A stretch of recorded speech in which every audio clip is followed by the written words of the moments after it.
السلام عليكم.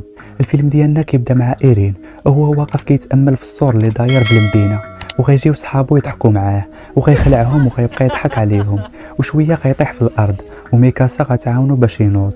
وفي هاد اللحظه بداو كيتاملوا في داك السور اللي القصه ديالو كتبدا قبل 100 سنه، باش بانوا العمالقه لاول مره وقتلوا الناس وداروا لهم اباده وحتى قربوا ينقرضوا. والناس اللي بقاو عايشين بناو هاد السور باش يبقاو معزولين على العمالقه، وواخا هاد السور بقى صامد لمدة 100 سنة في وجه العمالقة ما كايناش ضمانات ويقدر يتهدم في أي لحظة. وهذه هي القصة ديال هاد السور.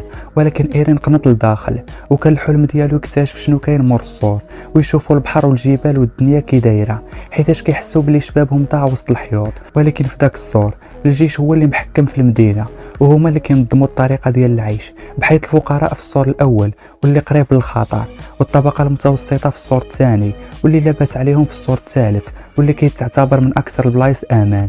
مهم إيرين وصحابو قرروا باش يغفلوا الجنود ويدخلوا يكتشفوا العالم الخارجي، وفعلا خرجوا من السياج ووصلوا للسور، وغيتبهضوا ملي غيشوفوا الحجم ديال داك السور واللي تقريبا عالي ب 500 متر. وهنا ميكاسا غتعطس وإيرين غيعطيها هاد الشال وعقلوا عليه مزيان حيتاش غنرجعوا ليه من بعد. مهم شويه غيجيو الجيش وغيشدوهم وغتنوض المغنى بيناتهم. موراها غيجي القائد وغيكالمي الدعوه وغيقول لهم بلي اكثر طبقه فيها الفضول هي نتوما الفقراء، حيت جيتو في السور اللي قريب للعالم الخارجي. وهو كيشرح لهم بلي السور راه حمايه ليهم حتى غيسمعوا هذا الصوت والارض غتزعزع والسور غيبدا يتشق. اللحظات الاخيره ديال البشريه غتبدا. العملاق طول ديالو 500 متر هجم عليهم والشي اللي عمرهم ما كانوا متوقعينه، وغيضرب السور مره اخرى وغيدير تقبه غيدخلوا منها العمالقه الصغار. والرئيس غيعلم الجنود باش يستعدوا للحرب وغيوجدوا السلاح ديالهم وغيبقاو يضربوهم بالقنابل، ولكن الاسلحه ما كتاثرش فيهم حيتاش كيموتوا بطريقه وحده ولحد الساعه ما عارفينهاش. وغيهجموا على المدينه وغيكونوا البشر بالنسبه لهم اكله خفيفه وغينتشروا في كل بلاصه، والناس خايفين وهربانين وباغيين يوصلوا للسور الثاني ويتخباو. وهنا غيسمحوا في هاد الدري اللي مازال صغير.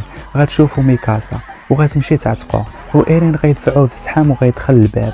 وهو لداخل غيشوف عملاقه جايه تاكل ميكاسا وهو ما قادر يدير والو.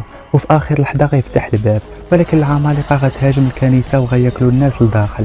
وميكاسا فين هي؟ هادشي اللي غنعرفو من بعد. داز عامين على هاد الكارثه والجيش كيستعد لاي هجوم اخر حيتاش الحرب مازال طويله.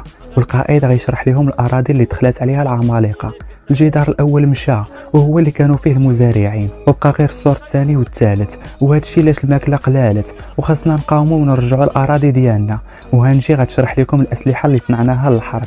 وفي ذاك الوقيته وهي متحمسه وكتقول لهم بلي هذا اخر تحديث للاسلحه، غتصدم كل شيء حيت السلاح مازال في التجربه وما غيخدمش ليها مزيان. لغد ليه الجيش غيوجد راسو باش يديروا استطلاع في الاراضي المحتله.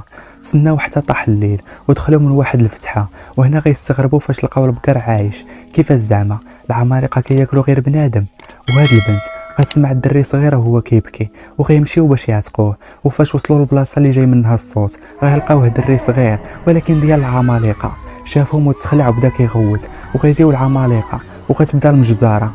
اما هذا من احسن المقاتلين وسميتو تشيكي شيما، وغيكون كيوجد راسو باش يقاتل العمالقه وغتكون معاه المساعده ديالو. وشكون هي هاد المساعده؟ ميكاسا صديقه العمر ديال ايرين واللي غبرات في داك الهجوم الاول ديال العمالقه. اما ايرين غيكون كيتعلم يهاجم العمالقه باش يدير شي حاجه. وهنا غيكونوا وصلوا المعلومه بلي العمالقه كتموت بواحد البلاصه في العنق، وبهاد الاسلحه غيقدروا يطيروا ويوصلوا بسهوله لداك المنطقه. وهادشي اللي كيدير تشيكي بالضبط. اما ايرين كان كيشوف ميكاسا وهي ما داياهاش فيه، وغيجي تشيكي وغيقول ليها تبعيني وغيمشي وغيسمحوا فيه. ومن فوق هاد الشيء كامل غيجي هاد خونا وغيبقى يضرب ايرين، وايرين غيبرد فيه الفقصه وغيقتلو. وغتجي ميكاسا موراه وغتضرب ايرين وغطيحو في الارض. وواحد منهم غيعيط ليها ميكاسا ايرين هذاك، وهي ما غديهاش فيه وغتمشي. ومن بعد غيمشي ايرين لعندها وغتكون بوحدها وسولها علاش كدير معاه هكا. قالت له غنوريك واحد الحاجه وانت غتعرف. وراتو العضه ديال العملاقه اللي كانت غتاكلها وقالت له باللي كانت كتموت قبالته وهو ما داهاش فيها، وغير تشيكي هو اللي جا وعتقها وهو اللي دربها. فكيفاش بغيتي نديها فيك من بعد؟ ايرين تصدم وهو غيشرح ليها باللي دفعوه لداخل وباللي ملي خرج يعتقها ما لقاهاش. غيجي تشيكي وغيقطع عليهم اللحظه. ايرين تعصب وخرج كيغوت، ولكن غتجي البنت اللي معاهم وغتقول له بلي الصوت كيجبد العمالقه، وبدات كتسكتو. وشويه غيجي العملاق موراها وغياكلها قبالة عينيه وما قدر يدير والو عاوتاني.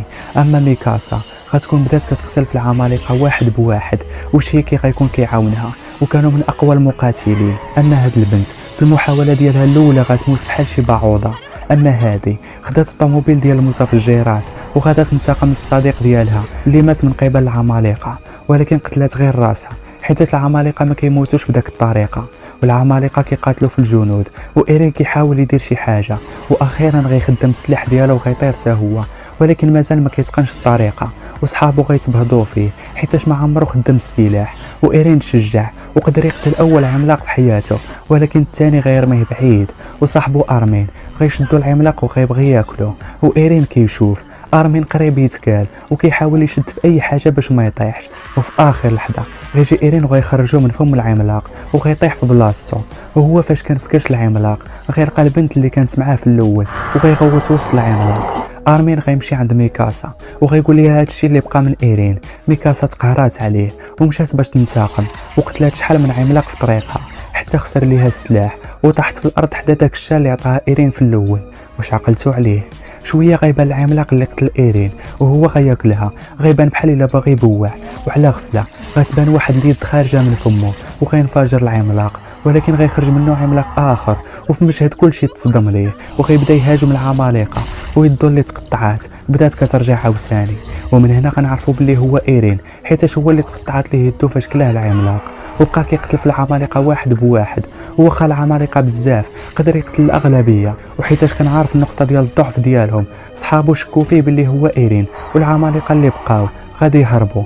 وايرين غيشوف ميكاسا وغيمشي لعندها، ولكن ما غيقتلهاش وغيتعصب عليها حيتاش خلاته مشات عند شيكي وغيهزها، ولكن غيفقد الوعي وغيطيح.